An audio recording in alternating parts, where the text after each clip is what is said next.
2010, Dr. the Honorable Jimmy Cliff, Order of Merit, was inducted into the Rock and Roll Hall of Fame.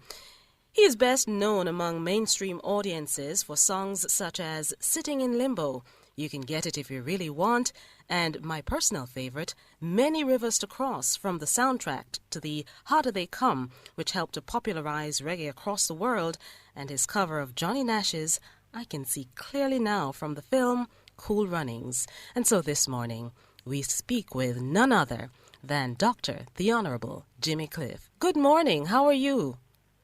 Good morning, and I am very well, thank you. That's wonderful. Congratulations. All of Jamaica is proud of you. Thank you very much, and I accepted that award on behalf of all of Jamaican people. Now, you have had a distinguished career in reggae music and in film too, but certainly where reggae music is concerned, a lot of people think that you were born with it in your blood. Take us back to the beginning. Well, the arts was what I really loved, particularly acting and singing, songwriting. Other areas of the art, I draw a little in that. So the arts was really what I really loved. I discovered that I had the talent for that as a child. And so I pursued it growing up and had a vision of global vision. And I have achieved most of it. Mm. You were born in Somerton District, St. James. Tell us about those early years in Jamaica. What was it like for those of us who weren't around at that time? Well, Somerton was a wonderful bringing up for me. It was, there were many adjoining districts, but I had a great time looking back at that time, going to the river with my friends, going to the bushes and cooking, spending the day, playing all different kind of games, and that school was really a wonderful time. We had a great headmaster and great teachers. So I really had a wonderful time growing up in What primary school was that? Somerton Primary. It's now called Somerton All Age. Okay. You visit regularly when you come back to Jamaica? Oh, absolutely. I have my home there. Mm. Yeah. I have my home there, and when I go back, people still call me James. And we still go by the little bars and sit and have a drink. And we still go around by the river, even though some of them are, most of them are actually, unfortunately, blocked up now. Mm-hmm. But, still go back to have a look, just to have nice memories. I still see some of the friends then, but I am quite mixing with the now generation. So, it's always great to go back. It's still my home. Yes. You just mentioned that a lot of people in your hometown would call you James. You were born James Chambers. How did you make the switch to Jimmy Cliff? Well, my parents named me James at birth, and my father said every James is a Jimmy and every Jimmy is a James. So whenever I was a good boy, he called me Jimmy. All right. Whenever I was a bad boy, he called me James, which was more a bad boy more than when I was good. So there we are. And how did you get Cliff? Well, I was born in the cliffs of Adelphi Land, which is another adjoining district to Somerton. And I decided to take on the cliffs from there, as well as I've always seen myself aspiring to reach the highest heights, Mount Everest, Kilimanjaro, or the highest cliffs that you have under the oceans. I've always seen the highest for myself, and that's how I took on Cliff. And certainly you have risen to higher heights and taking reggae music along with you. You have, in fact, been recording since about the 1960s. One of the things that is intriguing Jimmy Cliff, as we prepare to do this interview, there are some internet sites that have you born on April 1 and others in July. Help us clear that up, because there are some historians, too, that are not consistent with your birth date. Well, you know, my birthday is really the one who knows that best is my mother. And Nurse Hemmings from Somerton, but Nurse Hemmings is not around. However, I accept what they told me. So, and what did they tell you? It was July. July. Yes. July 1948. Yes. All right. Now, over the years, as you were growing up, Jimmy Cliff, in 1962, your father took you to Kingston, and you attended Kingston Technical High School. Those formative years at Kingston Technical clearly would have prepared you to enter the music business. Tell us a little bit about that. Well, actually, I was going to Kingston Technical to learn radio and TV, and I was doing pretty good. However, I wanted to be on the radio and on the TV, not to be making the radio and making the TV. So I just switched along the way with the without the permission of my father, and I started, finding out ways how I could pursue what I had in my mind and in my heart. And I found a talent show, which was called Vejans at the time, and I entered, and I won a few, and I lost more than I won, but that was my start. Those losses would have given you the determination and drive to continue. Absolutely, absolutely. I am one of those tourists that I do thrive on the adverse effects in the life. Was Kingston for you a serious adjustment point in your early life? I mean, certainly Somerton St. James was not as big as Kingston with the bright lights, and then having had different experiences as well. Well, Somerton was a real country, and nature, nice trees and rivers and all of that flowing. Now coming to the city, which was completely different, concrete and steel, I had to adjust to all of that. And people in any city in the world are not as friendly and helpful or kind as people in the city, because we tend to take on the environment of the city, which is to be hard and like the concrete and the steel. What's the one thing your parents I had imparted? to adjust to that kind of living. What's the one thing your parents imparted on you before you left, the country, as you say, to come to Kingston? Oh, stay out of bad company. Look after yourself. Stay out of bad company. and then you did a movie, The Harder They Come. Yes. Oh, goodness. Before we get to The Harder They Come, though, certainly you would have been recording before then. Lots of young people, by the way, Jimmy Cliff, recognized and started to take note of you, because when you did The Harder They Come, you broke out as a mega star, having done film, and then you recorded even before, and that soundtrack from Harder They Come was certainly a smashing hit for you.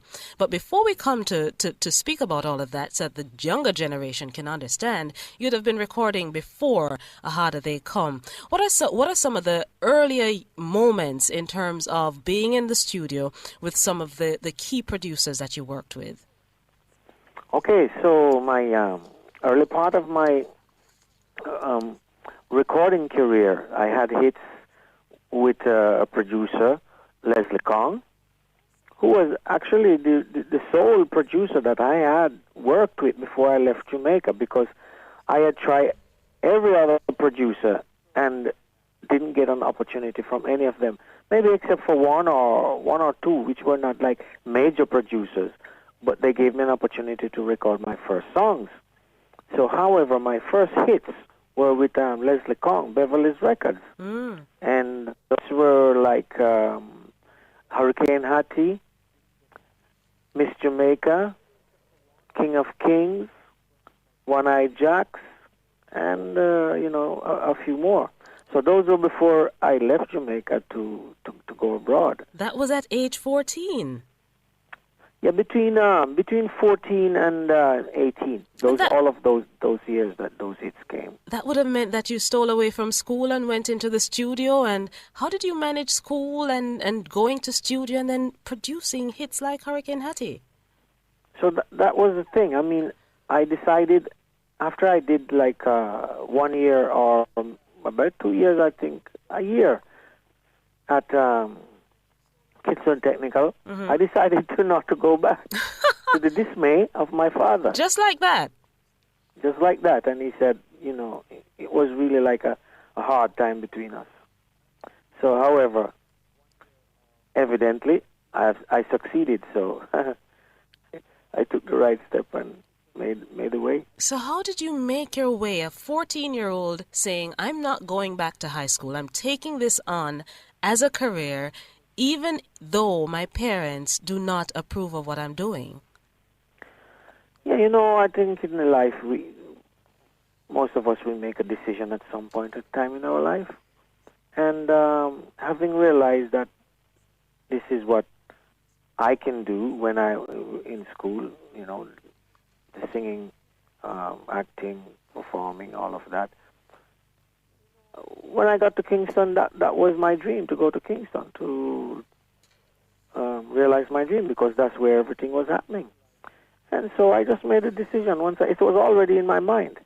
And once I got there, after a year in technical school, that wasn't what I really wanted to do. I knew. And having gone through it for a year, I said, well, this is not me. So I just made a decision like that and pursued it. If you're just joining us, we're speaking with a living legend, the Honorable the Honorable Jimmy Cliff, Order of Merit. He is an inductee in the Rock and Roll Hall of Fame, one of only 2 Jamaicans who's been inducted in the Hall of Fame, the other being Robert Nesta Marley.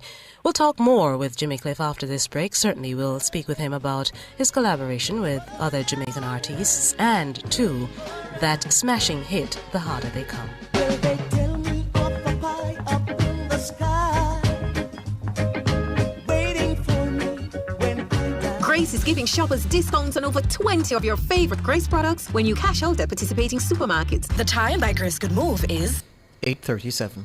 Spring into style with Unique Living. Upgrade your home with our extensive range of products. Get sleek shower panels, stylish vanities, LED and non-LED mirrors, plus kitchen sinks, closet solutions, ceiling fans, and more. Available in various finishes and sizes. Visit shop number 630 Dunrobin Avenue, Kingston 10. Call 876-755-3661 or visit our website at www.uniquelivingja.com. Don't wait to spring into style with Unique Living. Have you ever been to a store and felt right at home? The minute you entered, you knew that's where you were meant to be. Picture it.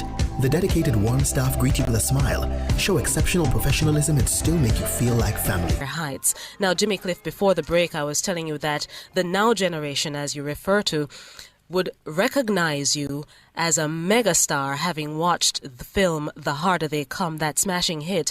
And I wanted you to go back to tell us about that interaction with Perry Hensel, the late director, who would have brought you into that movie, The Harder They Come. Well, Perry Hensel and I met at a recording session I was doing. And he came and he said, introduced himself and say, I am making a movie. Do you think you could write the music for it? I said, what do you mean if I think I could write the music? I can do anything. And with that, he said, well, this man is who I really want to do my movie, not just to write the music now.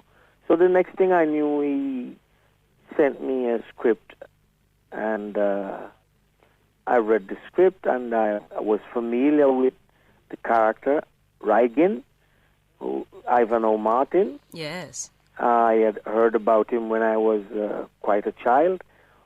that name struck terror in the hearts of people when people heard about Reagan, because he was the first Jamaican outlaw. And, it's a big cry from today. So, however, it was not a matter of glorifying crime, but because he was the first outlaw in Jamaica, it was an appalling thing to people for somebody to have a gun. So, he decided to make the movie, but the musical part of that character, Ivan, was injected into it because the character Reagan was had nothing to do with music. So we injected the music and all of that era into it. Okay, wonderful. You've made your film debut on screen in How Do They Come. What was that transition like from being a recording artist to now starring in a film as an actor? That was a fulfillment of a lot of my dreams, because my first love was acting. Did you do previous work in terms of theater? I had done no previous work except for the small acting that you do in school, when school is breaking up and they have plays. Drama festival and all of those. Yes. So, other than that, I had no other acting experience. So it was something natural that I really wanted to do. What was the experience like for you, playing this real-life character? Because you did a fine job in that movie, I can tell you.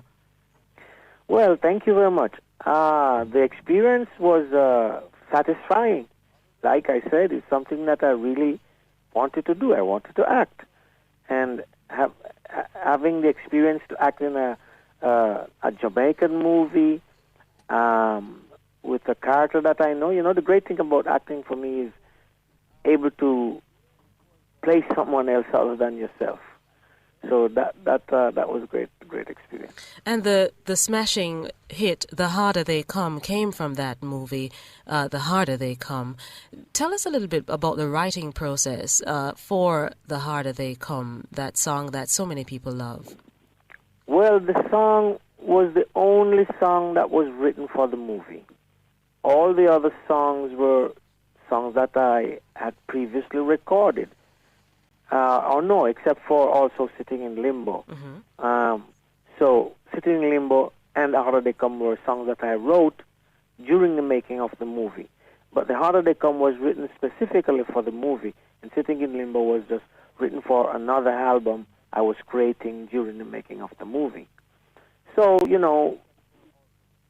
Perry was calling the movie Hard Road to Travel from another title track of one of my songs.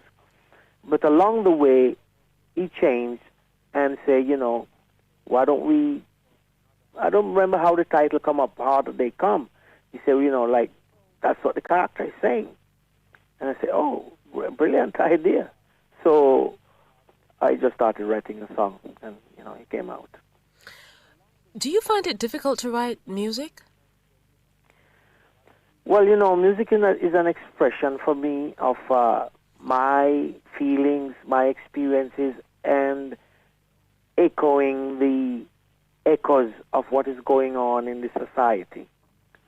So, as an artist, I am sensitive to all of those things. So, I express it with the emotion of music, and I give thanks every day that I have this blessing. You have expressed it, and certainly you are also a Grammy Award-winning recording artist. What are some of your own favorite music that you've recorded? Well, I've always looked at my music as like a woman giving birth to children.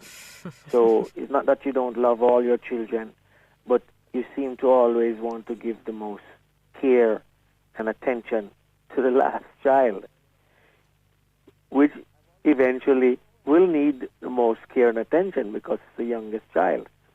So what would be my favorite now is on my new album, Existence. When is There that are coming some out? songs on it which so very close to my heart at this point in time in my life. Hmm. And when is that album coming out?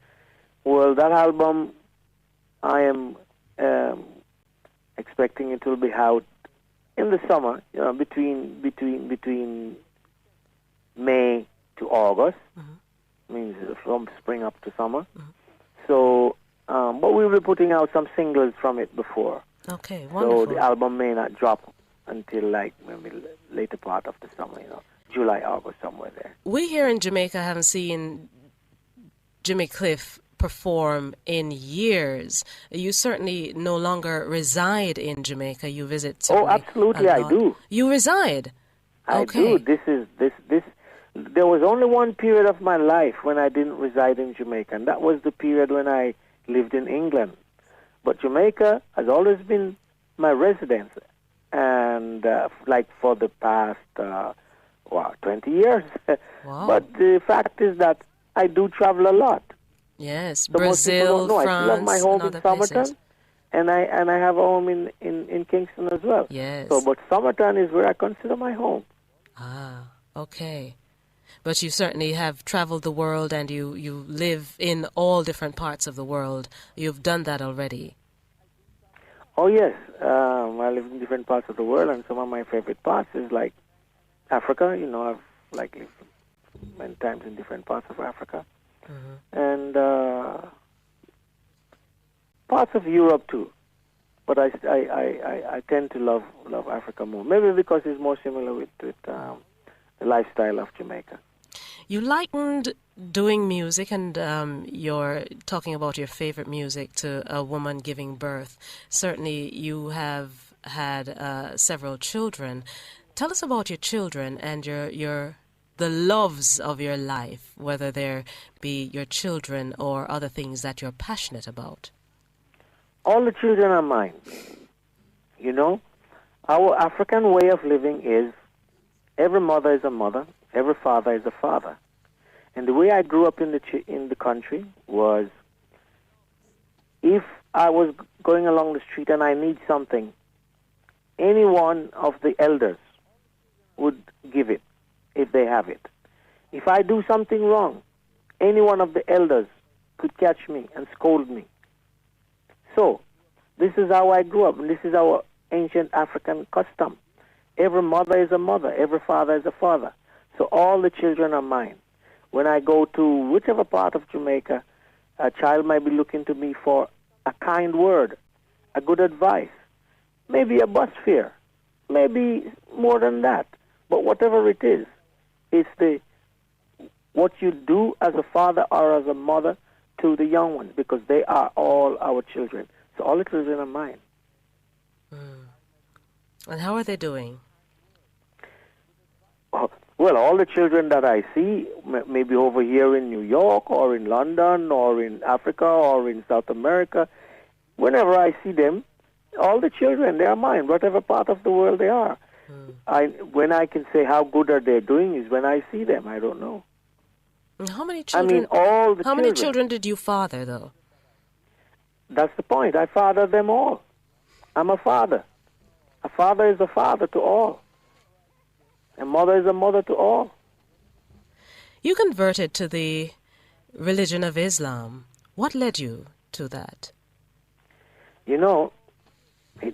People might use the word conversion, but what it really is another classroom, another door to the search for knowledge. So, in terms of the concept of religion, I grew up and I saw my parents being religious people. And so I followed with obedience. But I had a mind of my own. And I started to think, to question. And those questions led me into various directions of home to find the truth. So at a certain point in time in my life, I saw that what I want for my life for the betterment of my life. And my soul is not religion. What I want, what I need for myself and my soul is the truth, facts, not faith and belief anymore. So I got to that point where I want to know the truth. I want to know the facts. And that led me to find the root of all where all these religious concepts are coming from and all of that. So that is my quest that I have satisfied my soul with. We're running out of time. I'm just going to do this real quickly. As I say a word or a name, just tell me the emotion that it evokes with you. Bob Marley. Great artist. Jamaica. My home. Reggae music. Wonderful, evolving music form. Dancehall. Great music form with many possibilities. Is there any regret you have in your life? Oh, there are always regrets, but like the song say, I like that a word line from that song. There are too few to mention because when I have a regret in my life, I took it as a lesson. When you look at Jamaica in 2010 and in years past, what's the emotion that you have? The emotions I have about my country now is there is a lack of love. The real love, the love for your brother man, the love for your sister one. There is a lack of that, I remember the times when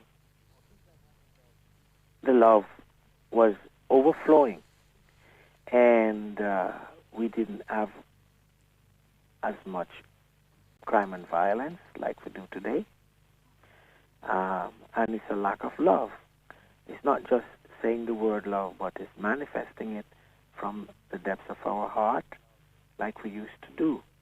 The word, it's important to keep saying the word and living it, because during the time when Rastafari was really prominent in Jamaica, we did not have as much crime and violence.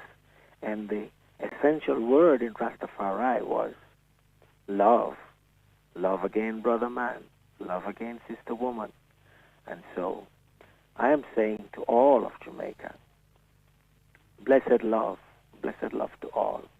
Let us bring forth the love that is in our heart so we can make this wonderful piece of land that God has blessed us with to be what it ought to be. Dr. the Honorable Jimmy Cliff, it's been an absolute pleasure speaking with you this morning. If you could, indulge me. One of my favorites from you, Many Rivers to Cross. Can you sing it right now for our listeners, if you could? Just the verse or the chorus, if you could. You mean the song Many Rivers to Cross? Many Rivers to Cross, that's right. Many rivers to cross. It's been so hard to find the way over. Wandering I'm lost as I travel along the white cliffs of Dover. Well, there we are. Thank you so much. It's been a pleasure. This has been Lifetime. Our Lifetime guest this morning, Dr. the Honorable Jimmy Cliff, Rock and Roll Hall of Fame inductee, certainly a living legend. Many rivers to cross. You're listening to Nationwide 90 FM. The time is... It's 8:54. The Birthday Club is brought to you by Burger King. Holla me, holla yo, holla way. Follow me and holla for the new cheesy jalapeno whopper from BK. Hata apa we say new cheesy jalapeno whopper make we talk in a gypsy. Well, a pot, me I forget the new BK cheesy jalapeno whopper. Whole heap of spicy jalapeno.